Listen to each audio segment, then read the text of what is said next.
seni budaya ya di Bali Cap Macan. Langsung hari ini saya akan berbicara dengan seorang alumnus Cornell University, alumnus UGM dan Cornell University. Ya, UGM dan Cornell University. Ya.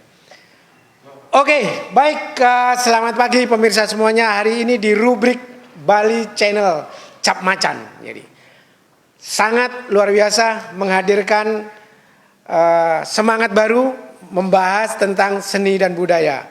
Kembali lagi kita masih tetap di channel Bali Cap Macan. Ya. Sahabat, hari ini kita berbincang dengan putu swasta, alumnus Universitas Gadjah Mada dan Cornell University Amerika. Jadi kita tahu semua putu swasta adalah seorang pengelana multidimensi, banyak multi yang berbicara tentang perkembangan seni dan budaya di Bali. Nah, hari ini kita berada di rumahnya Made Wiante. Nah, di rumah Made Wiante ini lukisan, karyanya, arsitektur, semua terinspirasi dari karya-karyanya. Nah, ini yang menariknya ketika saya harus membicarakan sosok Wiante di mata sahabatnya yang mengikuti sejak awal ketika berada di Yogyakarta sampai beberapa banyak proyek-proyek penting. Nah, sebelum saya berbicara penting, jadi saya ingin sampaikan bahwa Made Wiante itu salah satu pelukis kontemporer Bali, Indonesia yang menjadi sebuah patron dalam perkembangan seni lukis di Indonesia. Karya-karya Wiante sudah menyebar ke seluruh dunia dan ini terbukti Wiante menempatkan dirinya dalam posisi sebagai perupa Bali yang tidak bisa dikesampingkan dalam peta seni rupa Indonesia. Baiklah, Beli Putu. Saya harus bertanya nih. Pertama kali Beli kenal Made Wiante di mana ini? Ya sebetulnya kami sama-sama sekolah di Jogja tuh kan ya. Saya di Gadjah Mada, dia di sini. Kemudian saya menjadi ngurus Sanggar Dewata tuh kan ya. Hampir semua seniman ada di sana. Ada diskusi, ada pertemuan, ada pameran dan lain sebagainya itu. Karena kebetulan orang Bali ada di sana, mereka punya komunitas itu namanya Sanggar Dewata. Wiante bagian daripada salah satu lokomotif di Sanggar Dewata sama Nyoman Gunarsa, ada Irawan, ada Jirna, ada Budiana di sana pada waktu itu kan ya. Kira-kira tahun 79-80-an itu kan ya. Jadi itu kemudian digerakkan sama Made Wiante. Made Wiante kalau di dalam komunitas Sanggar Dewata terlalu maju dia kan ya. Karena ide-idenya ABCD-nya kemudian maju, pikirnya kemudian lebih terbuka, karyanya lebih kontemporer gitu di Jogja. Tapi semangat itu, gerakan itu memang dia luar biasa. Enak dia aja diskusi dan pikirannya maju karena dia membaca buku banyak, membaca buku, bergaul banyak gitu kan ya. Tapi di sana saya ada satu frekuensi yang sama untuk do something bersama-sama sama Made itu. Oleh karena itulah saya sering jalan bareng kan. Beli kan sospol. Dia seni rupa. Bagaimana Beli masuk antara sosial politik dengan seni rupa di Sanggar Dewata waktu itu? Betul kan karena komunitas itu, komunitas Bali di sana cukup kecil juga, tapi solid juga kan. Ada Sanggar Dewata, ada kelompok-kelompok Bali yang ada di sana di Gadjah Mada itu terutama juga kan. Made Wiante masuk karena dia cair, karena dia hangat, bersahabat, dia masuk dalam semua lini. Jadi diskusi di Gadjah Mada kita ada diskusi, ada pameran, ada nyepi kampus, galungan kampus, ada Ramadan juga. Jadi kemudian masuk di sana menjadi suatu komunitas yang sangat solid sekali. Di sana diskusinya berjalan, frekuensinya sama itu kan. Sosok muda Wiante itu seperti apa dulu? Wiante kan memangnya orangnya gila, urakan itu kan ya, eksentrik gitu lah. Itu kan ya.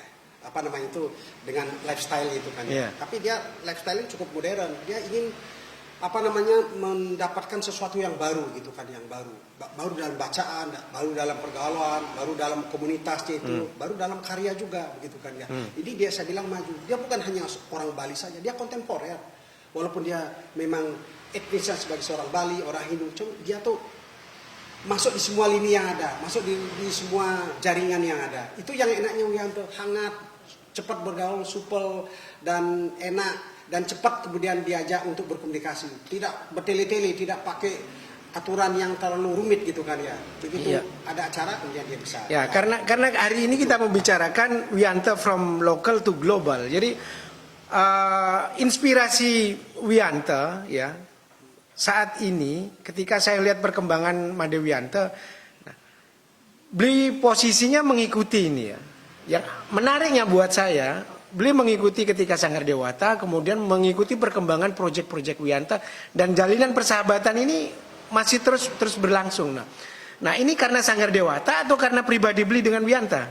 Sebetulnya mungkin karena frekuensi sama, karena pribadi saya sama Mari Wiyanto itu kan ya. Yeah. Mari Wiyanto suka traveling, saya suka traveling, saya pergi kemana-mana, Wiyanto juga pergi kemana-mana. Jadi bisa titiknya ketemu, membaca buku, dan temannya yang ada di Jakarta, teman yang ada di Jogja, teman saya juga. Jadi itu selalu nyambung sama dia. Koneksitas yang kuat. Eksentriknya itu yang saya suka. Dia selalu out of the box gitu kan ya. Keluar dari lingkungan yang kecil itu kan ya. Nggak selalu hanya bicara soal agama, soal etnisitas itu kan, dia hampir keluar. Indonesia multikultural, dunia global gitu kan ya. Itu yang membuat menjadi menarik. Karena saya sekolah sospol di hubungan internasional, ya kan, saya sekolah sama Bu Retno, sama Retno Marsudi, Menlu, Pratikno, Mensesnek, sekolah sama Muhammad Umar, sekretaris Wakil, kan teman saya satu kelas itu kan ya.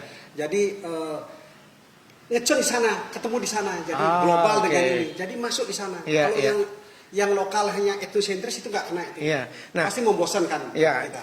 Kita tahu bahwa Made Wiyanto baik dalam karya-karyanya, baik dalam visi pemikirannya, meskipun dia melompat jauh, tapi Wiyanto tetap dalam tataran bahwa dia dirinya sebagai seorang Bali yang paham benar bahwa dia dilahirkan di Bali. Nah, posisi Wiyanto sebagai orang Bali kemudian melompat kepada pemikiran yang jauh, itu menurut beli gimana? Gini, Wiyanto kan sebetulnya orangnya sangat tradisional sekali kan ya. Kenapa? Artinya jiwanya itu, rohnya itu dia orang tradisional. Kan dia tinggal di Apuan, dia anak seorang pemangku, anak dari pendeta yang puranya itu yang sangat sakral sekali. Kalau di tempat Wiyanto ada odalan itu, ada 50 barong yang ada dari berbagai tempat datang ke sana. Barong. Pertemuan itu. Jadi dia orang tradisional, orang di daerah agrikultur, pertanian itu, dia sangat lokal sekali. Badan inti dasar di dalam hatinya dia sangat lokal sekali. Tapi dia bergaulnya global sekali. Dia bisa masuk dalam semua lini. Seperti yang tadi yang saya bilang itu. Dia membuka dirinya itu sebagai seorang Bali, dia membuka dirinya seluas-luasnya supaya faham baru, pikiran baru, lifestyle baru itu kemudian masuk ke dalam dirinya. Dia membuka seperti itu. Jadi dia bisa masuk ke dalam semua lini. Itulah makanya dia ingin bisa bergaul di semua tempat. Karya-karyanya kan bisa lihat ini kan, ini rohnya tradisional tapi bentuknya sangat multikultural, sangat global sekali. Eksekusinya internasional. Global. Itu seperti Mas Yuda juga lama bergaul dengan Made Wiyanto kan seperti kelihatan ini. Seperti yang kita lakukan di banyak pekerjaan itu, art and peace itu kan, dan lain sebagainya, art and peace. Kemudian waktu saya bawa Wiyanto keliling Amerika, New York, San Francisco, pameran di sana untuk Art for AIDS. Jadi dia sumbangkan lukisannya kepada lukisan dengan hasil lukisannya kepada misi-misi kemanusiaan itu AIDS. Dia sumbangkan di Indonesia, dia sumbangkan ke Amerika. Bayangkan itu orang yang ada di Apuan tuh mau menyumbangkan sesuatu untuk dunia. Bayangkan dia sendiri aja kekurangan, tapi dia mau menyumbangkan itu. Itu sentuhan kemanusiaannya itu kan sangat tradisional sekali itu untuk Wiyanto. Itu hebatnya itu. Makanya saya dengan Sinta Maru dulu keliling Amerika untuk membawa misinya Made Wiyanto itu bersentuhan dengan dunia global, bersentuhan dengan pikiran humanisme dunia, humanisme multikultural, humanisme global sekali.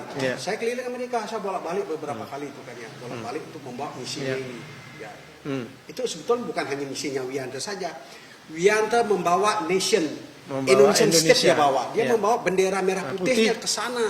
Jadi sebagai seorang yang sangat tradisional yang di Apuan, membawa bendera merah putih, dia tancapkan di negara Paman Sam itu dengan menyumbangkan karya-karyanya itu. Apa enggak ngeri gitu kan? Apa enggak ngeri? Artinya pikiran Wiyanto sudah sampai di sana pada waktu itu. Berani dia berani eksekusi, berani ngambil risiko. Kan dia bawa lukisan yang sebesar-besar ini kan. 40 lukisan, 50 lukisan dia sumbangkan di sana tanpa ada lukisan kembali di sana itu. Bayangkan itu. Memang ada pelukis yang lain yang berani lakukan kayak begitu sama Wiyanto itu. Saya lihat belum pernah ada itu kan ya. Memperhitungkan ini uangnya berapa. Wiyanto itu dia menunjukkan dia ambil putus. Dia ingin berinteraksi dengan dunia global. Ngeri sekali itu kan ya. Nah, sensitivitas Wiyanto baik terhadap dirinya sendiri, baik terhadap alam, arsitektur, manusia, itu memang saya setuju kalau dikatakan nyentrik. Tetapi sebetulnya Wianto itu menurut beliau ya, apa sih yang diinginkan gitu dari apa yang dia telah buat itu? Ya ekstrim, fundamental kayak seperti itu. Kalau Wianto itu kan ingin mengangkat harkat seniman itu kan, mengangkat harkat dunia lukis, peradaban berkesenian itu dalam tingkat global itu. Walaupun produk dari seni dan berkesenian itu ada di Bali, tapi setara dengan apa yang ada di New York, kayak Picasso, Marc Chagall dan lain sebagainya. Makanya Wianto itu banyak buku yang dia terbitkan, dia masuk di majalah Time, dia masuk di majalah di Washington Post dan lain sebagainya untuk menyamakan pikirannya bahwa karya Wianto sama dengan karya yang ada di New York, yang ada di Venice, yang ada di Italia, yang ada di Hong Kong itu. Dia menyamakan. Jadi perjuangan Wianto itu menuju ke tempat itu memang panjang, kan ya. Ini memang mesti ada katalis yang untuk membawa ke sana. Makanya dia banyak bergaul dengan tokoh-tokoh seniman dunia yang ada di macam-macam tempat itu. Itu perjuangannya. Apakah ini strategi Wianto ataukah ini bagian dari usaha dia untuk mencapai dirinya pada tataran internasional tadi? Paralel dua hal itu. Wianto ingin meningkatkan persepsi dirinya menjadi seniman global, juga harkat itu juga harkat dari seniman-seniman di dunia ketiga. Dunia ketiga harkatnya harus naik maju juga. Makanya pameran yang ada di Italia, Venice, Hong Kong itu dia selalu ikut, kemudian dia ditulislah di dalam media-media besar itu kan ya, media-media besar itu kan. Ini caranya untuk mengangkat itu. Jadi karyanya Wianto yang ada dengan karya yang ada di pameran yang ada di Hong Kong, yang ada di Tokyo, yang ada di San Francisco itu hampir tidak jauh berbeda. Cuma siapa yang kemudian yang akan mempublikasikan itu hal yang terpenting. Dia ingin mendapatkan katalis itu kan, mendapatkan mediasi yang ada di sana. Itulah perjuangan Wianto. Perjuangannya panjang sekali, hampir 30 tahun itu kan ya. Dan saya salut dalam 3 bukunya dia memang Time Edition menerbitkan. Nah, sebetulnya memang ini sebuah tanda-tanda ya bahwa Wianto itu menjadi bagian dari pembicaraan dunia. Ini Time, bicara lagi kembali lagi Time, bukan penerbit yang maaf banget, yang artinya masih lokal gitu loh.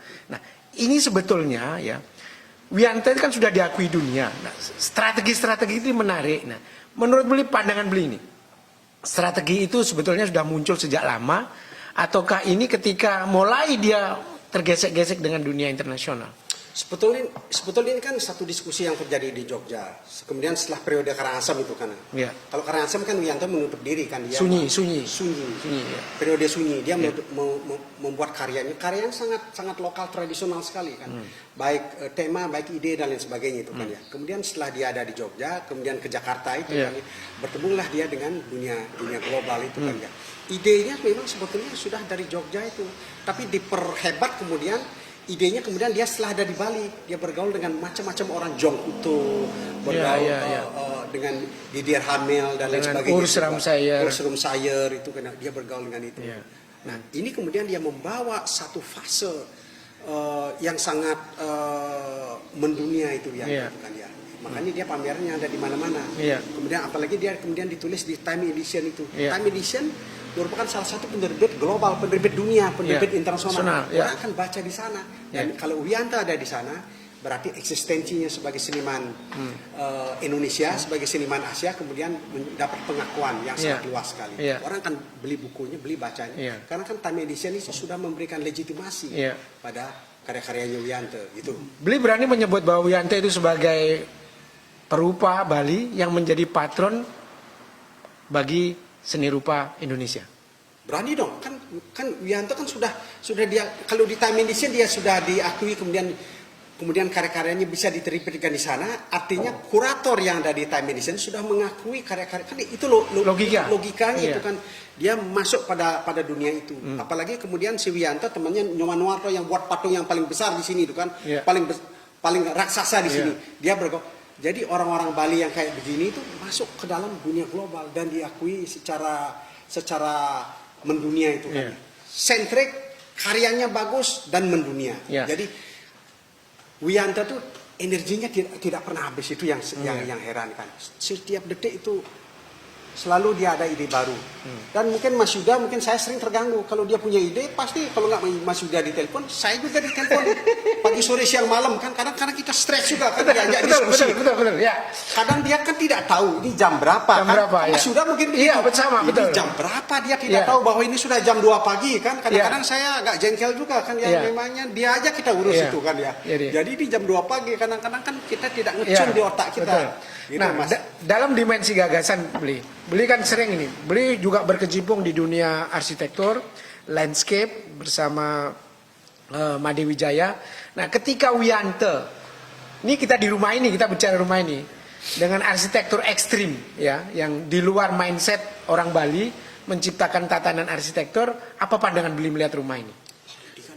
Ini rumah ini kan kayak karyanya Picasso. Sebetulnya rumah ini adalah representasi daripada karya-karya kubisnya Wianto. Lihat aja ini kan sudut ruangnya. Ini lihat ruang sudut ini kalau untuk orang Bali ini cukup aneh ini kan. Nggak mungkin orang Bali buat rumah yang kayak begini.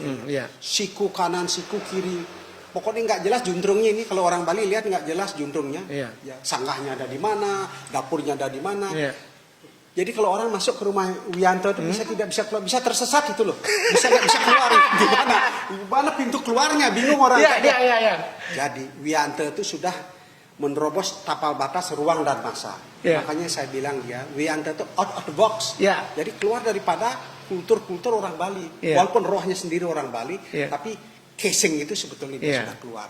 Itu dia bersentuhan dengan dunia global, melewati batas-batas itu. Menarik. Jadi yang biasanya ini saya lihat, Beli mungkin udah ngikutin.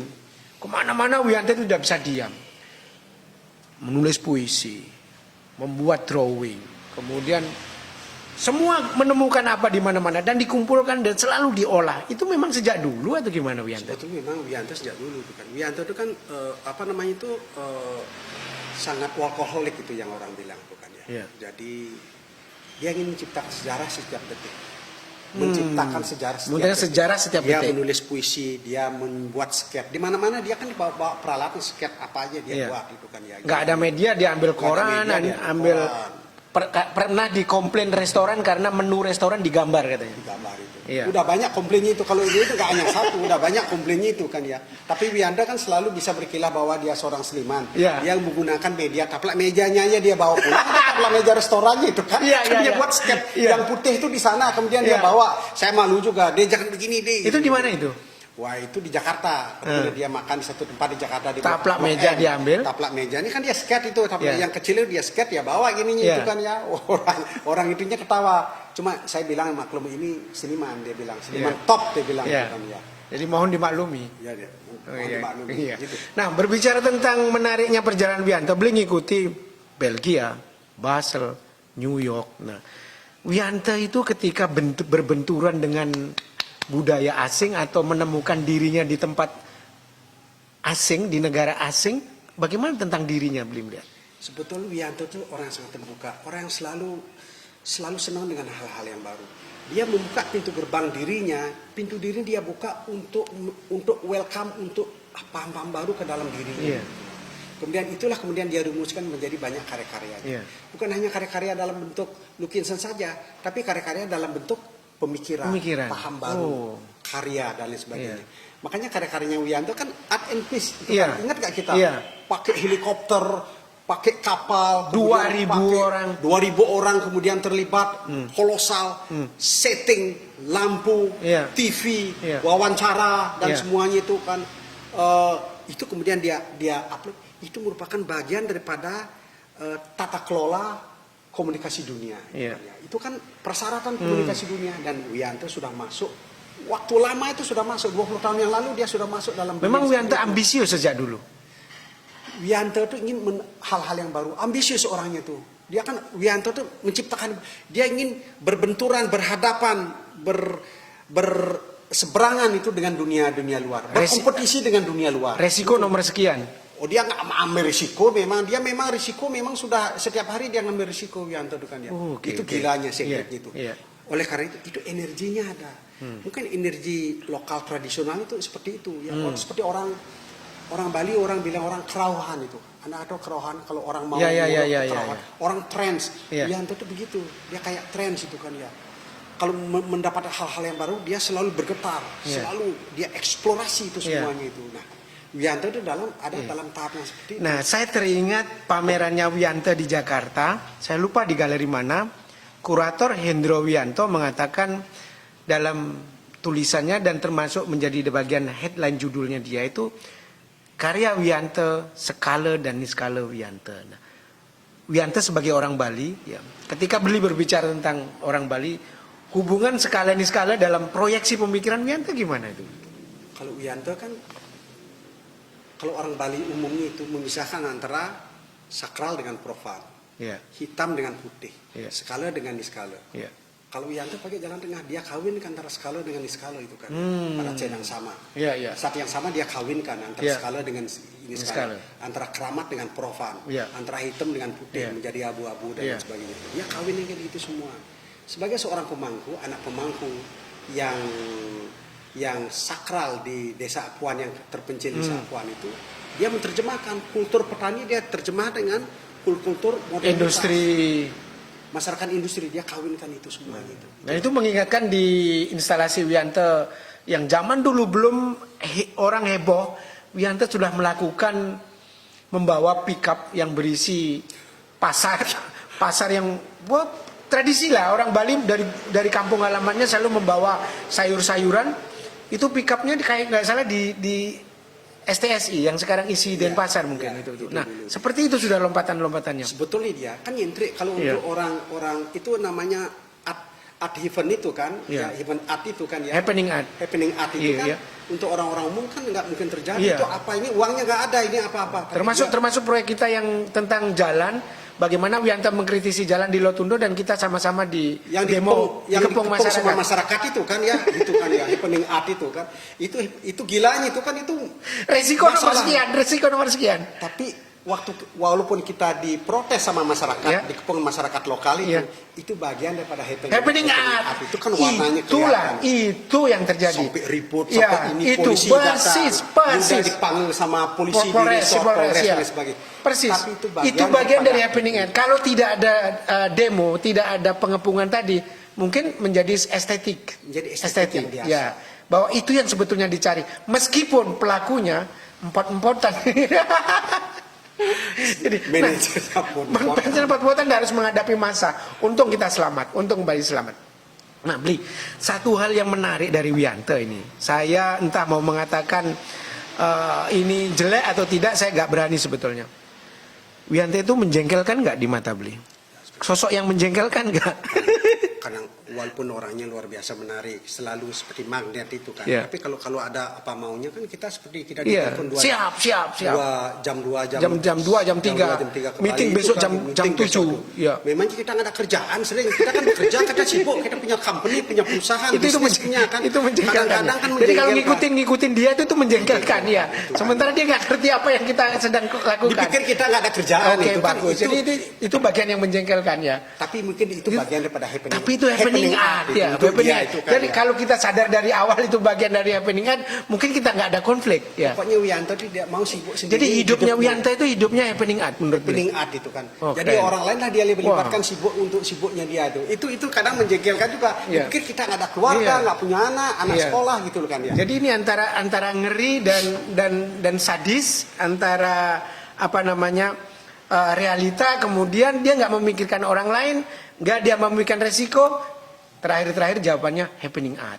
Life is happening art. Ya dia. Nah, Bli, kalau Wianto ini Bli ya, satu hal lagi tentang periodisasi dia berangkat ke Jepang. Waktu itu pameran kalau nggak salah di Tokyo Station Gallery sama. Dia orang pertama kali yang pameran di Tokyo Station Gallery dari Indonesia dan membawa nation state Indonesia, bendera Indonesia, dijemput pakai limusin dengan bangganya. Saya diceritakan itu. Nah, dalam tahapan-tahapan itu sebetulnya ya Indonesia itu bagaimana posisinya terhadap Wianto?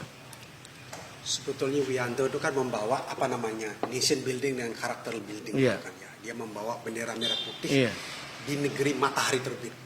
Itu kan seremnya bisa. Di USA juga di Paman Sam. Di USA di Paman Sam. Waktu kami ke LA, ke San Francisco, dia tancapkan itu untuk kepentingan dunia. Hormat. Karyanya Wiyanto untuk kepentingan dunia. Dia bawa merah putih. Itu kan pembangunan karakter building.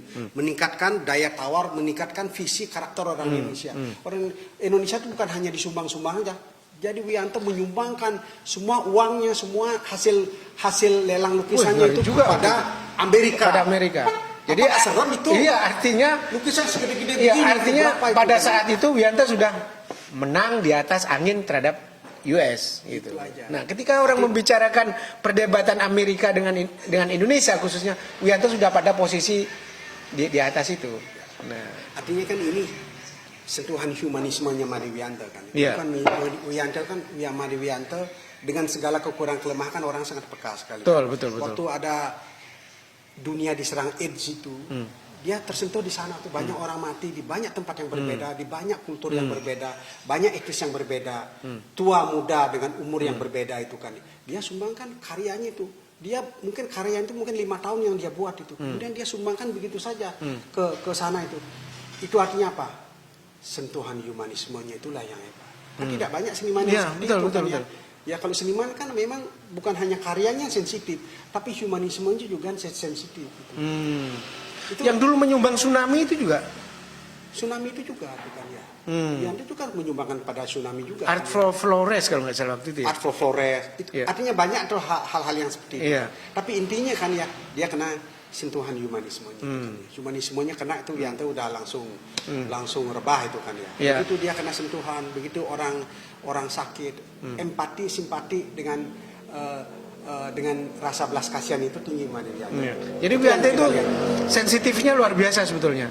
Sensitif luar biasa. Nah, dalam tatanan beliau ngikutin nih di Bali. Nah, membuat sebuah pergerakan mengkritisi lingkungan, budaya, kemudian industri, pariwisata yang begitu luar biasa. Nah, karya-karya Made Wiyanto, baik dalam instalasi, baik dalam karya 2 dimensi ini, lompatannya kemana waktu itu?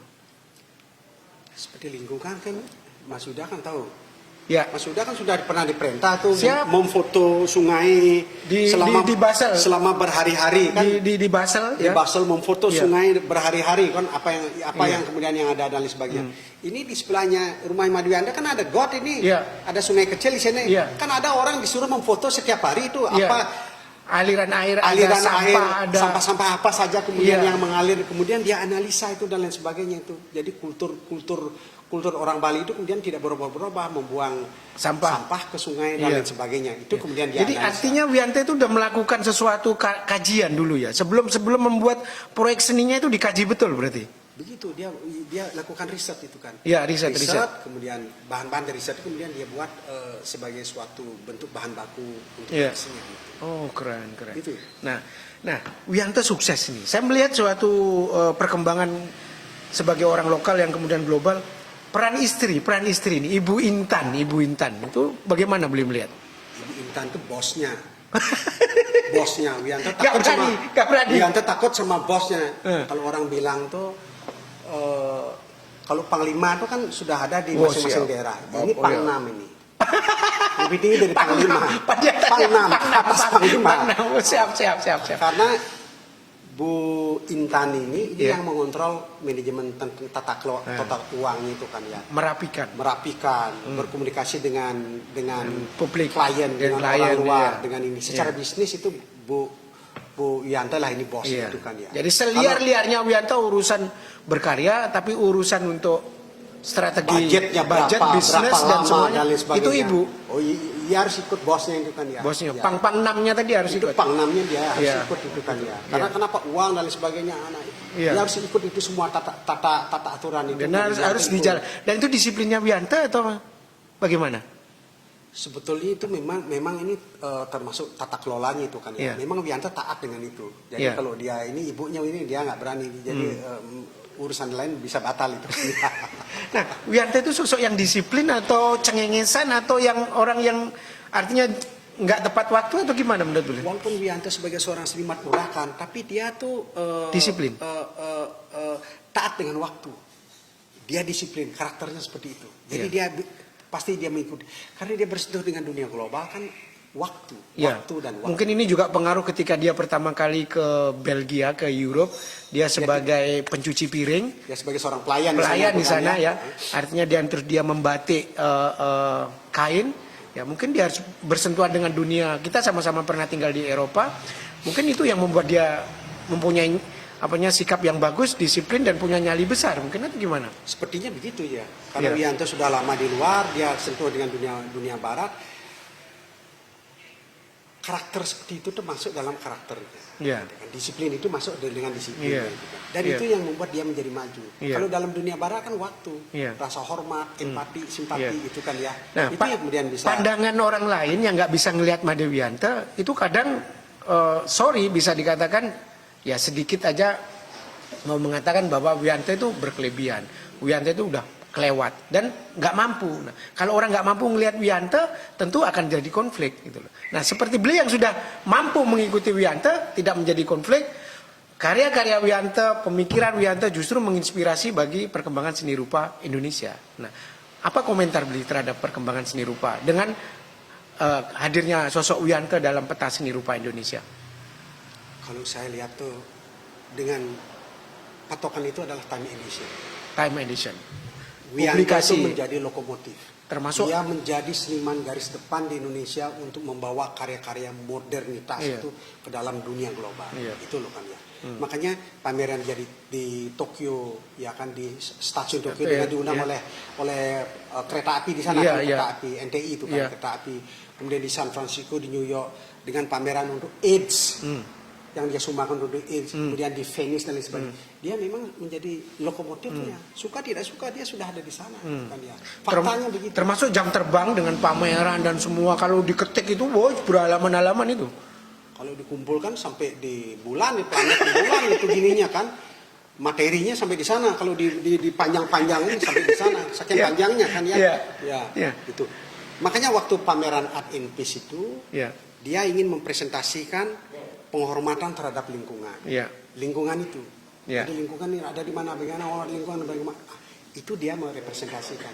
Ya. Jadi seni lingkungan menjawab tantangan dunia. global. Itu. Wah, ya. Kesadaran baru. Kesadaran Bahasanya. baru. Nah, Kesadaran. ketika kesadaran baru ini ada ruang kesadaran. Nah, Wianto itu menyodorkan ruang kesadaran dulu atau kesadarannya dulu atau ruangnya dulu? Sebetulnya kan ide-idenya dari barat itu kan. Ya. Ide-idenya dari barat. Sebetulnya ide-ide sudah ada di dalam masyarakat tradisional itu kan, seperti Ya. masyarakat Sumba, masyarakat Sekere yang ada di dalam kultur petani, sebetulnya sudah ada.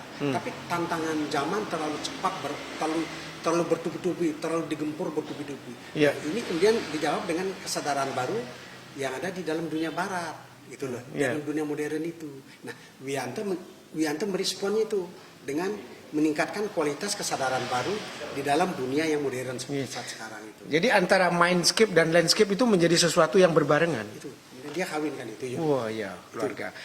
Sahabat Bali Channel Cap Macan. Jadi bincang kita hari ini dengan putu swasta yang betul-betul mengikuti perkembangan Made Wianto sejak dari Jogja kemudian kemana-mana, dari proyek seninya, dari yang kecil sampai besar, dari hal yang estetis sampai di demo massa. Jadi bersama saya juga sebagai bagiannya itu membuat diri saya dan putu swasta menjadi bagian yang bisa kita sharing kepada publik, khususnya publik seni rupa. Nah, ada kesadaran baru yang diciptakan oleh seorang Made Wianto bagi generasi-generasi yang akan datang tentunya. Bagaimana dia menghadirkan bukan hanya sosok dirinya, tetapi stage Indonesia merah putih. Dia hadirkan nggak mau kalah. Dia tempelkan dirinya pada posisi yang sama bahwa I'm a part of global. Kemudian ditaruhlah. Dia sumbang lukisan habis-habisan. Nah, ini yang menarik. Ketika seorang putu swasta mengatakan, sudah percayalah dengan terbitannya Time Edition. Ini sudah menjadi bagian dari dunia. Jadi pembicaraan Wianto adalah pembicaraan dunia. Nah, artinya apa? Di sini yang menjadi bagian eskalasi pembicaraan seni rupa yang mungkin bagi Bali harus menjadi bagian yang sangat penting dan terus menjadi bagian hal bahwa seni rupa itu ya memang berangkat dari lokal menuju global. Dan Wianto adalah patron dari yang telah ada selama ini. Jadi baiklah sahabat Bali Cap Macan, bincang hari ini pagi ini luar biasa menarik. Saya inginnya sih pengen melanjutkan kembali, tapi ketika hari ini ya, kembali lagi hari ini ya, ini jamnya Pak Made Wianto bangun ya, saya harus menghargai.